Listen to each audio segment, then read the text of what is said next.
In the annals of naval warfare, few innovations have marked such a profound transformation in battleship design as the all-or-nothing armor scheme. This doctrine not only redefined the principles of naval architecture, but also symbolized a strategic pivot in maritime defense, heralding a new era in the construction of warships that would dramatically influence the outcome of naval engagements throughout the 20th century.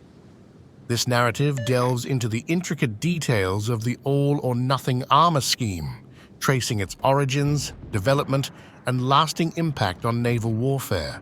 The turn of the 20th century was a period of intense naval rivalry, particularly between the burgeoning fleets of the world's great powers. The advent of steel warships equipped with increasingly powerful guns catalyzed a race for supremacy at sea.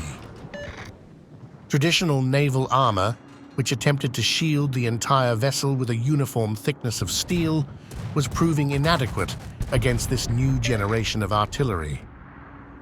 The fundamental challenge was the exponential increase in the power of naval guns, which could now deliver devastating blows over longer ranges, rendering existing armor schemes obsolete. The conceptual breakthrough came from an understanding that it was impossible, given weight and cost constraints, to protect a ship entirely against the most powerful weapons of the time.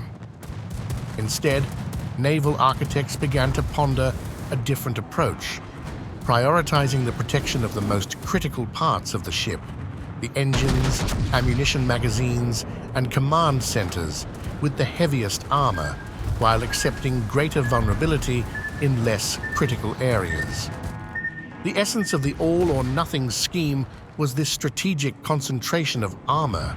The idea was to create an armored citadel or box in the center of the ship, protecting the vital components necessary for the vessel's propulsion, combat, and survival. Areas outside this citadel, such as the bow and stern, were given much less armor, under the theory that damage to these areas, while potentially severe, would not be catastrophic. The United States Navy was at the forefront of adopting the all-or-nothing armor scheme.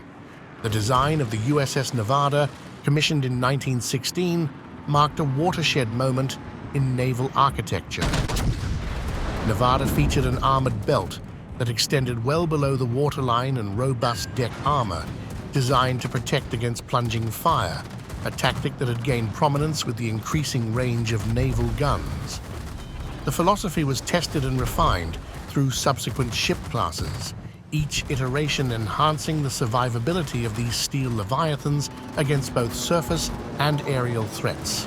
The true test of the all-or-nothing armor scheme came during the tumultuous battles of World War II.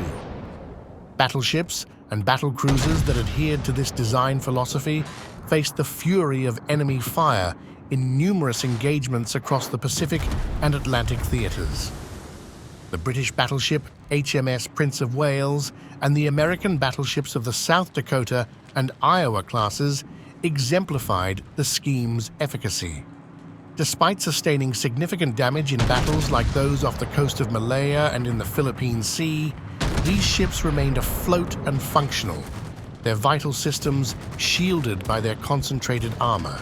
While the rise of air power and guided missiles in the latter half of the 20th century shifted the focus of naval engagements from gunnery duels to multidimensional warfare, the principles of the all-or-nothing armor scheme continue to influence the design of modern naval vessels.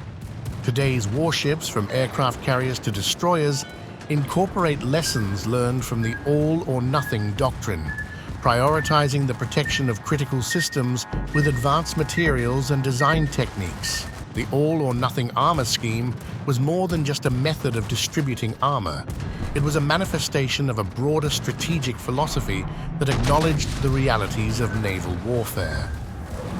By concentrating defensive capabilities where they were most needed, naval architects could design ships that were not only more survivable, but also more capable of fulfilling their offensive roles. This doctrine represented a harmonious blend of offensive power and defensive resilience, a testament to human ingenuity in the face of evolving technological and tactical challenges. The legacy of the all-or-nothing scheme endures, a pivotal chapter in the saga of naval warfare that continues to inform and inspire the design and construction of the warships that safeguard the world's oceans.